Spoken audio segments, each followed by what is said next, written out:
successful N equals 1 story of a transition from a standard or SAD diet to carnivore, the carnivore diet.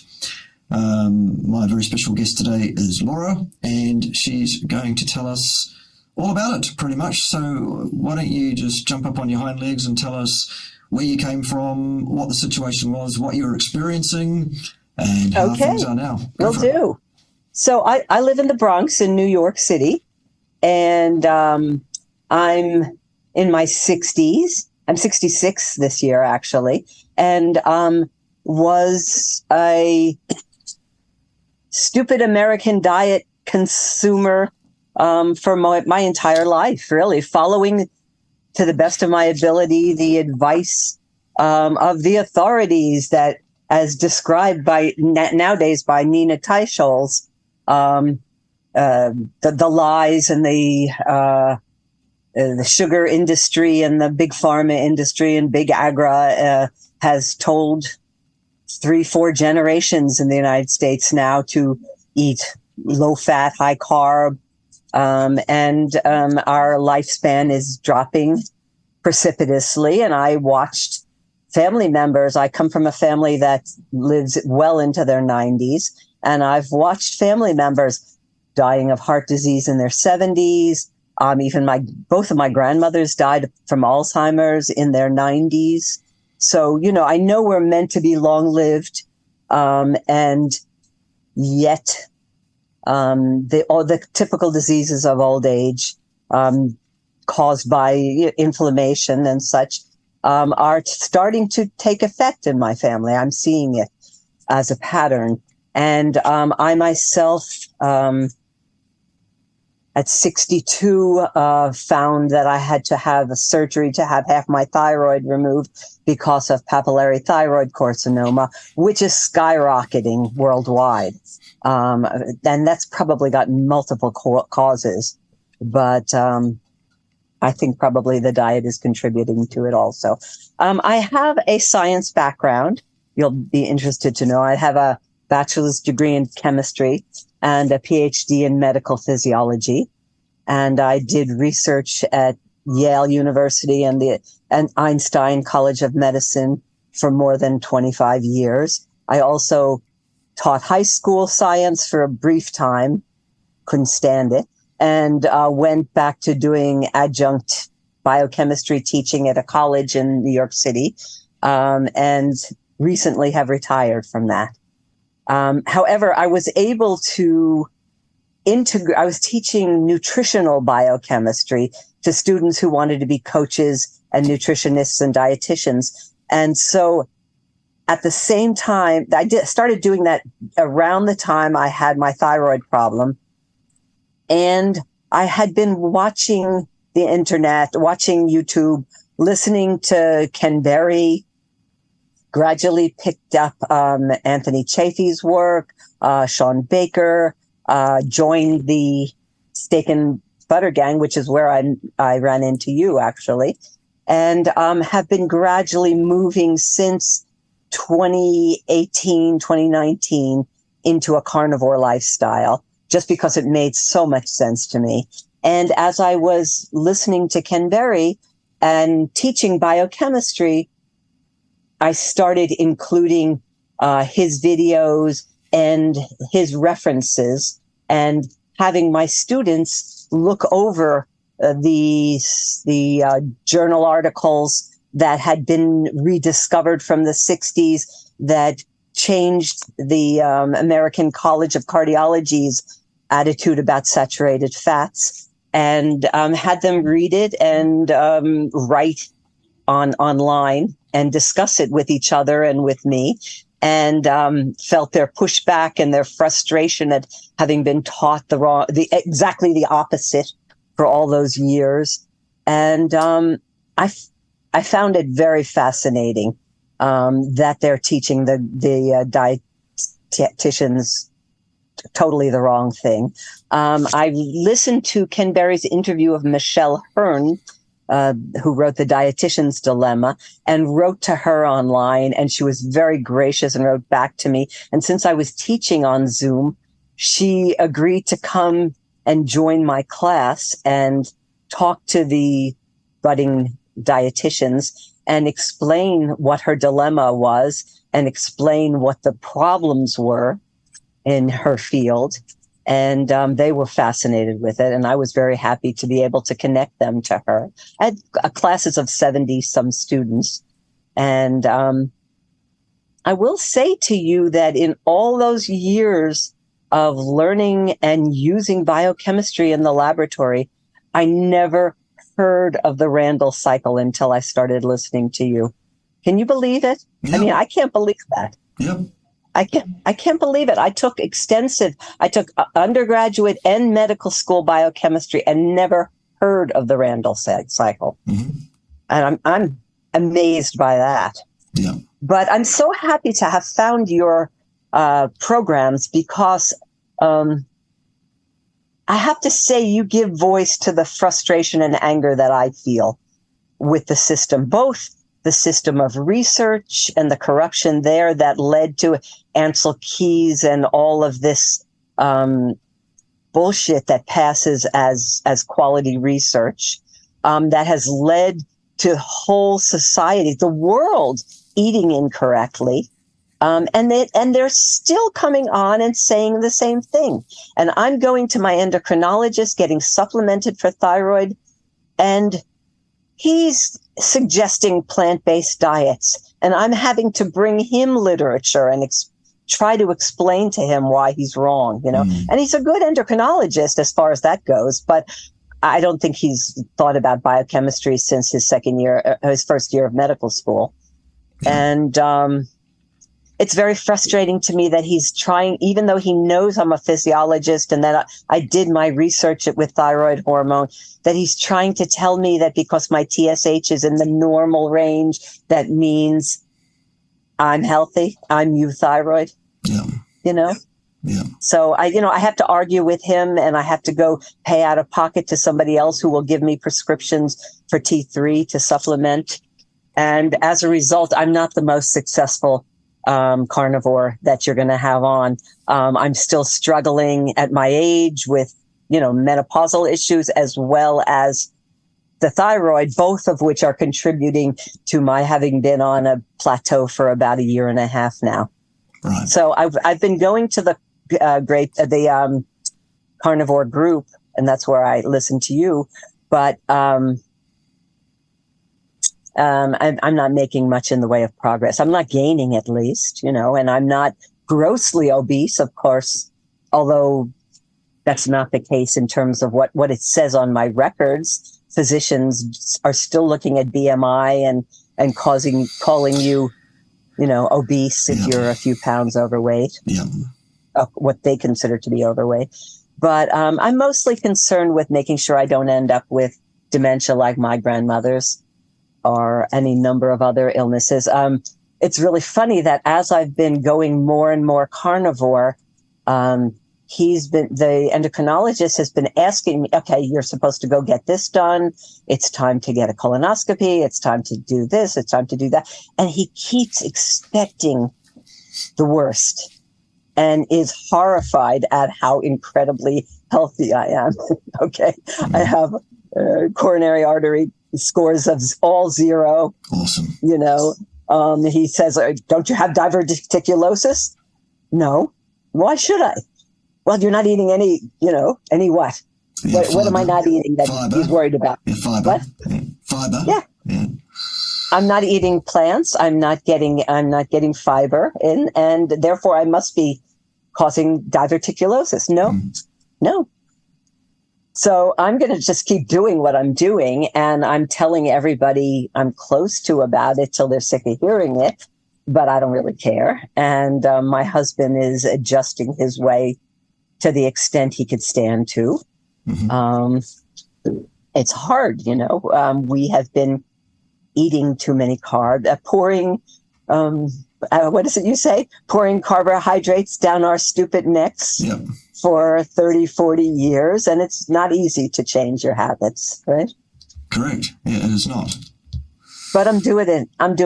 And if it takes me the next 20 years to get down to the weight I want, so be it, I know I'm being healthy as I can along the way.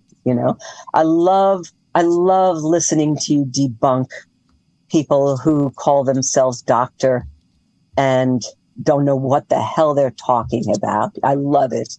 It's just delicious. You're doing all the heavy lifting for a lot of us, and I have to tell you, I appreciate it. Awesome. Thank you. I appreciate that feedback. That's very, very valuable. So I studied the thyroid and glucocorticoid regulation of the sodium pump in rat kidneys just as the molecular biology revolution was beginning. So I was doing enzyme assays, and then I did a postdoc where we actually made point mutations in the alpha and beta subunits of the sodium potassium ATPase enzyme, and re-expressed them in cell culture in Madden-Darby canine kidney cells, and studied the effect of the point mutations on the function of the enzyme. And then later I studied in the lab that broke the story on Taxol. So I studied microtubule stabilizing agents and cancer. And later on I started studying reactive oxygen species and its effect on cell survival under various stresses. So I did a lot of research and I wrote a lot of papers, and I never really, what happened in the course of my research career was that the NIH just kept cutting funding, so that a large part of my generation either didn't even bother trying or spent a lot of their time writing grants that got very good scores but were never funded. And when my final lab work that was finally a tenure track sort of position, finally, after years of doing glorified postdocs and never making much in the way of a living, I finally got a decent instructor position that was on the way to being at tenure track. We did such good research that the MD that ran the lab was courted to a major research place in Pittsburgh where I couldn't leave. New York, I had twins who were in high school on their way to college.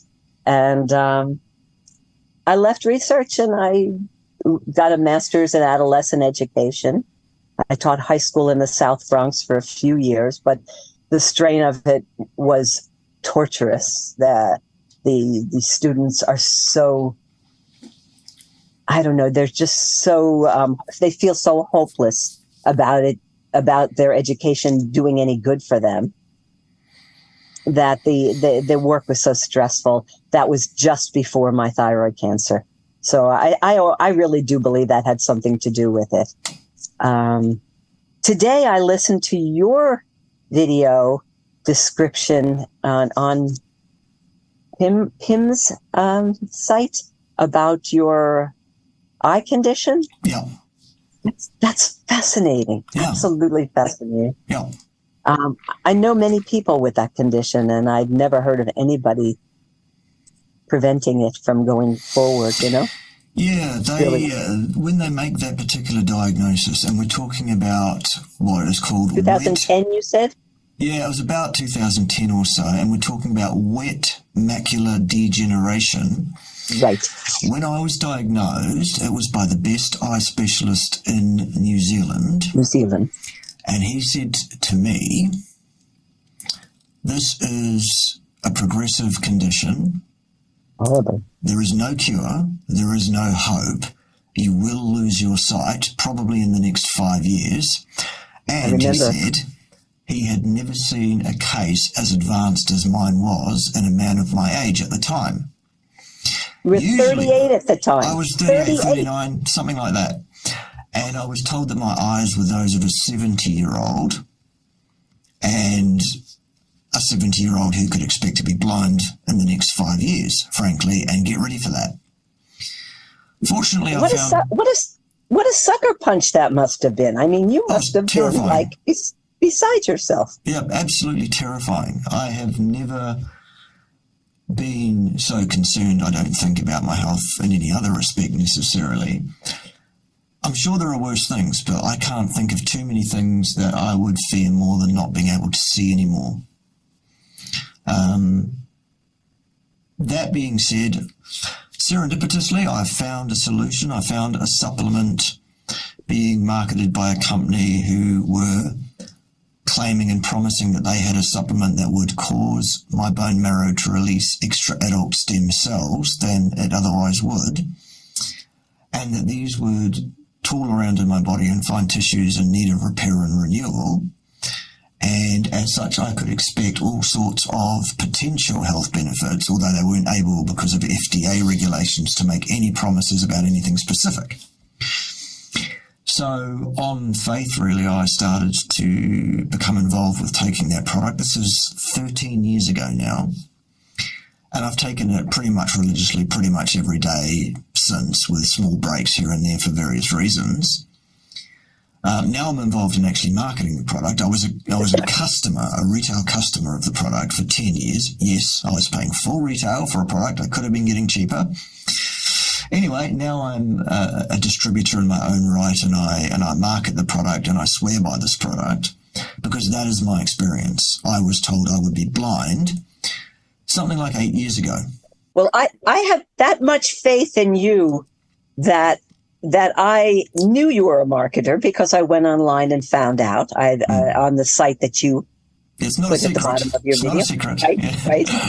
And I have heard of people having their total thyroid removed. I lost a lobe of my thyroid. Yeah. And the other lobe was not able to maintain my euthyroid status. So I'm having to supplement, which I know is suppressing the remaining lobe of my thyroid. Yes. So I tried to hold off on supplementing in hopes that I could gin up the right lobe and hopefully get it going. It didn't work, and I couldn't wait any longer. But I don't know. I have heard of people having the entire thyroid removed and having it return, having it grow back, actually. Yeah. Okay. And from what I know of how critical it is to homeostasis, that doesn't surprise me totally. That would be one of the organs that might do that, one of the glands that might. So I'm going to give it a try too. What the heck, right? Oh, absolutely. Absolutely, great idea. I mean, even if that doesn't help that particular issue, who knows at 66 what I need a little help with. Well, absolutely. And that's one of the reasons the FDA will not allow us to make specific claims, because what happens is this product does exactly what it claims it does. It does cause your bone marrow to release vastly more stem cells than it otherwise would. After that, it is your body that decides how those stem cell resources are utilized. Your body sets the priorities of what needs to be repaired and renewed and in what order. So as such, we have to stop at that point and say this product releases the resources, then your body uses those resources, and this product has no say-so on how they're used. Ergo, we can't say this stuff will grow back your thyroid or fix your bum knee, or it certainly won't grow your hair back. I found that. That's not so necessary. Exactly. From a homeostasis point of view, that is not nearly so important. Correct. As we can tell. And from a physiologist's point of view, the way you describe it is music to my ears, because I trust in the wisdom of the body's homeostatic forces, the processes by which it maintains homeostasis, much more than I trust in what a pharmaceutical company tells me their drug does. Yeah. So that's not a problem to me. Excellent. I would warmly advise all people that this product is absolutely what it says it is. It is our flagship product, is called Stem Enhance Ultra. It causes your bone marrow to release your adult stem cells into circulation. Slam dunk, we have the peer-reviewed evidence, independently conducted and published in a journal. Marvelous. that says, beyond any doubt, actually, I think it's something like 5.5 standard deviations, this stuff works. Wow. Okay, Do you recommend any other supplements on a regular basis to people? I do. We have the Cerule company, the one we're talking about, has 4 other oral supplementation products, which I do warmly recommend because they're synergists very, very powerfully. The first one is an anti-inflammatory, which will knock down LOX5 and COX2 inflammatory pathways. Okay. The 2 most prevalent inflammatory pathways in the human inflammasome. It knocks both of those down and gets that under control, which is a great thing. We have a blood flow optimizer, which is an enzyme preparation that dissolves fibrin deposits from your capillaries, ergo allowing stem cells to get to where they need to be, as well as other nutrients and things. We have a collagen peptide supplement, which is made from marine collagen peptides, type 1 and 3, which people are finding miraculous changes to their health status associated with their intake, shall we say. I mean, do you take vitamin D3? No, or do I don't. You get enough sun where you are, probably? We are we're not tropical here, we're subtropical in New Zealand, absolutely, but certainly vitamin D does not seem to be an issue. I also tend to seek the sun out during the summer months. I spend as much time in the sun with as much bare skin as I'm allowed to. We live rurally, 35 minutes from the nearest town, so we can get quite a bit of skin exposure where we live, shall we say. Good for you. Which is great. That's wonderful. Yep. There's not too many other things that we would take regularly at all. Certainly, vitamins and minerals and things. I mean, they're not necessary if you're eating the prescribed the optimal human diet. Yeah. If your animals are fed well, and you're eating their muscle meat, I don't see why you'd need to actually in your situation. Yeah, precisely. But what I wanted to ask you, you've had on a number of vegans or vegetarians, and the one guy that I guess I can understand why you wouldn't have him on. I don't know if you've mentioned him and I just haven't seen it. But this gentleman who claims to have reversed his type 4 colon cancer by going on a raw vegan diet, plant-based diet, crispy cancer, I think his name is. Have you ever seen his videos? Doesn't ring a bell. It's not impossible that a person who would take on a diet which does not at all activate the Randall cycle to speak of may well get some remission of a carcinogenic situation. So it absolutely is possible. The unfortunate side is that a plant-based diet or a diet which is devoid of animal products is absolutely, unequivocally, demonstrably destitute of nutrient long-term. It's very deficient. Very deficient. And yet I actually personally know 2 women. One is a sister-in-law, and one is a friend I've had for 30 years who are adamant vegans. Yeah. I mean, really vegans and runners and really athletic. And I keep wondering, what they're doing, how they're managing it. I need to talk with them more about it because it doesn't make sense to me from what I know of their diet. I just consider it so deficient that I can't even believe. And it's funny now at Thanksgiving, the sister-in-law, it's like we both only eat from 1 or 2 plates each, and they're the opposites, Yeah. So it's really funny being a carnivore where in a family that has vegans, Yeah. But exactly. I just don't understand how they're managing to stay healthy, slender and athletic and healthy. They must be supplementing B12. They must be supplementing a lot of iron. That's all I can think of. Yeah, absolutely. They will be doing that among a bunch of other supplementations as well, I would suggest, in order to maintain any kind of health status at all. I know, However, what we do find when we look at the reports and we look at the data that's available, what we know absolutely is this. 84% of people who ever go vegan quit. They do that within 5 years on average, and 90% of those people cite the reason for having quit their veganism was catastrophic health failure born of nutrient deficiency. Wow. Those are the facts. Wow. I don't doubt it. I mean, I wouldn't know where they're getting everything from carnitine to, so many things. Well, they're simply not getting those things. That's the issue.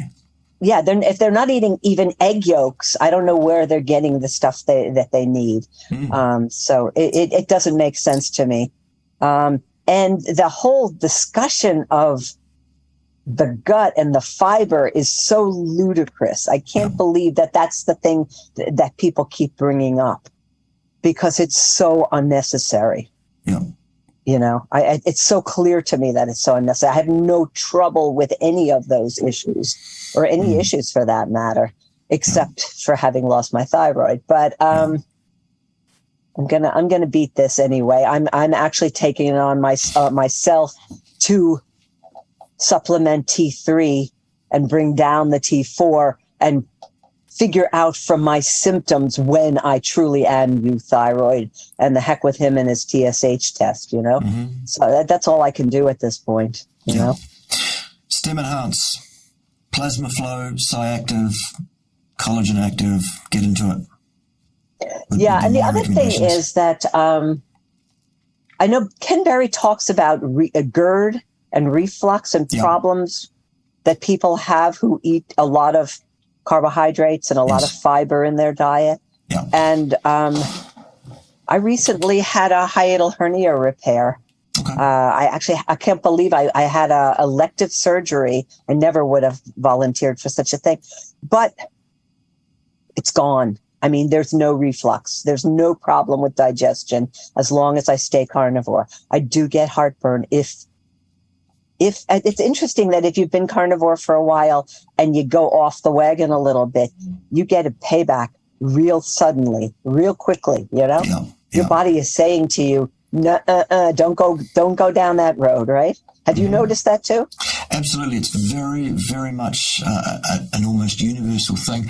Often people describe this as the one thing that's wrong with the carnivore diet. It means you no longer can transgress. And that's a bad thing. I think it's a blessing. We're learning how to listen to our bodies. We're listening to the symptoms that tell us what's right and what's wrong. Yeah. And there's no question about it. To me, the carnivore diet is the right way. Yeah. I'm not saying I don't cheat, but I pay the price for it. Yeah. And I'm going to have to stop that if I want to lose the weight I want to lose and stay as healthy as I want to be. But I'm very grateful to have found you. I actually did not find your stuff until I went to the Steak and Butter gang and saw that you were speaking there. And then I went and started listening to all your videos. Yeah. I like the way you imitate that one guy. He's very funny about it. You know how you make that clown sounding voice? Yes. Not Dr. Grieger. You know what I'm talking about, right? I just laugh every time I hear it. We call him not Dr. Grieger because actually this is a bloke who has never practiced medicine in his life. It seems like there are quite a few of them, right? I don't what, and the other one that on my own I found I couldn't stand to listen to because he goes on and on and on with his self-aggrandizement is you called Gumby? Yeah, Gumby. Yeah. Stephen Gundry. Yes. And it's like if you're a cardiac surgeon, why aren't you doing cardiac surgery? You don't know what you're talking about here. Exactly. Okay, so you figured out lectins. What about oxalates? What about phytins? There's a whole list of plant toxins, right? Yeah. He's still telling people to eat plant matter, right? Yeah, exactly. Yeah. It's crazy. It's Charlatan. just crazy. Imbecile. They're everywhere. Yeah. And the thing that's so sad is that there are still a lot of people who like you've said, especially in the U.S., you have an MD, you're a doctor. Ooh, you must know what you're talking about, right? So when I defended my thesis, my grandmother at the next family reunion said, "That's not what we wanted. We wanted you to be the kind of doctor that made a lot of money." I said, "Sorry, Grandma, it ain't happening." No, I can definitely confirm that as an academic, we are, those that have been involved in academia for any period of time will tell you we are not doing it for the money. No, we are not. It's not great. And the ones that end up quite wealthy, I'm thinking of Ansel Keys actually, are, kind of destroying the system. How few people really know how to review a paper and point out that the control was not controlling sufficiently, Very few people. Very few. People think that because they can read the paper and see the words on the page that they are therefore competent to interpret and place a value upon what they're reading. No.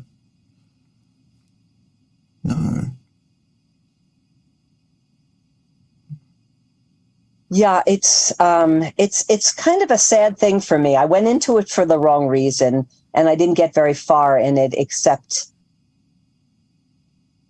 I did get some pleasure out of getting to know how the body worked, to some degree, to the degree that I was able to. And I was able to, it seems like you're rewarded in the research world for being a diver, right? Somebody who chooses an area and dives deeply into that area. Yeah. And I was never that sort of person, so I really shouldn't have gone into research. I'm a skimmer. And my greatest success was having read a different field and opened up a whole new field of research in the lab where I was working. Right. And that was quite a thrill. That's where some creativity came in and where I got some pleasure out of doing the research. But I'm sorry to say that my advisor, my thesis advisor, who was truly like a father to me and a mentor, and recommended that at the very least I'd have some insights in how the body worked as I got older, even if I didn't want to stay in the field. I found out this is a healthy, slender, athletic Asian man who died of terminal dementia at the age of 72. I found out like 10 years later. I'd lost track of him. His daughter contacted me and told me. And I'm fairly sure he was eating the way the USDA and the FDA were telling us to eat, right? And keeping his lipids so low, his fats intake so low, and eating so much carbs that that's what happened to him, And it makes me so angry. And it's part of why I'm glad you and the others who are telling the story are doing such a good job. I think Nina Teicholz has done a wonderful job, and her organization is a good one, and I wish it well. But I don't see it coming from above. I think Ken Berry's right. It's going to come from the patients, rejecting what their physicians are telling them, Yes. Yep, the first of my thesis advisors, I've actually got 3 terminal research degrees, but the first one that I did, my advisor told me at the time when I was struggling with a few things that I needed to understand that science progresses one funeral at a time. I've heard you say that, yes. And actually what I've also heard is that I think my advisor said to me that the breakthroughs we were observing in research, such as the explosion in molecular biology in the 1980s and 90s, right? that was from an infusion of funding that took place, during the 1960s and 70s, the war on cancer, blah, blah, blah. Yeah. And it took a generation, took 15 to 20 years before those seeds were sown and reaped some benefits in the laboratory that would be helpful. Meanwhile, by the time I left research in 2018, the NIH was funding 6% of the grants that were sent to them.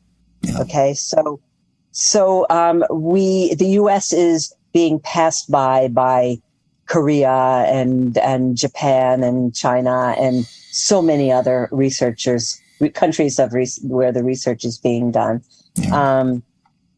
I think, another person who I like to listen to is Paul Mason. Sure, yeah. And Nadir Ali. Mm-hmm.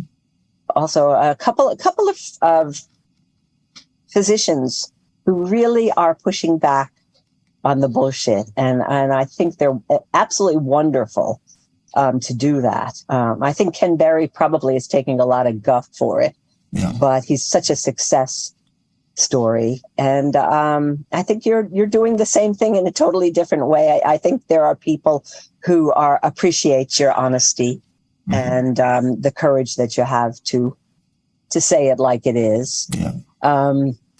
And tell people that they don't know fuck about dick, It's really nice to hear it, actually. Good. I'm glad. Unfortunately, it's the kind of thing that the powers that be at YouTube don't necessarily agree with me on. I'm not espousing accepted narrative, and as such, that's the reason that you don't find my stuff unless you are directed to it. Unless you know to look for it, right. Yeah. And what I end up doing is I end up sharing it on social networks when I find one that has an application for most of the people that I know and care about, and I want them to see it. I'll share it. Awesome. So I think that's what we all have to do. I think it's little by little by little, these things are going to change.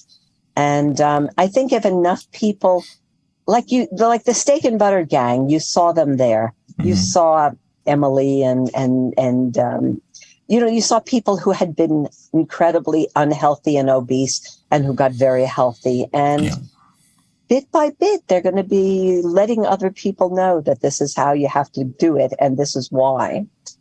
And if they want to understand why, go listen to Dr. K. And bit by bit, it's going to happen. It may take a while. But hopefully we'll be around for another 20, 30, 40 years. And we can say, yes, I remember. Exactly. When the air was full of, vegetable chompers telling us that we were killing people, right? Yeah, absolutely. Well, with that, I appreciate your time today. I appreciate you very much, Dr. Laura Klein, who has a fantastic story, obviously, which we've just really dipped our toes into. And, who knows, maybe we'll have you back again for more behind the scenes, what really happens in the science type discussions. That'd be great. If folks would like to see that, you'll need to comment under the video for Al Gore and his rhythms. Al Gore loves his rhythms. Yes, he does. And that way, maybe I'll be able to twist Laura's arm to get her back. But that basically is your introduction to her. So thank you very much, Laura. Appreciate it. And I appreciate... Thank you for everything you do. I appreciate it. I appreciate the feedback, absolutely. It's always good to get the perspective of a fellow academic and someone who actually knows what goes on in the trenches. So thank you very much for that. In the meantime, join us next time on the channel where probably someone will be wrong on the interwebs because it's not losing any steam, this being wrong on the interwebs thing. It's happening more and more all the time. So see you then. In the meantime, enjoy the dulcet strains of Vivaldi, Granville. And this is the Four Seasons. This is called Spring.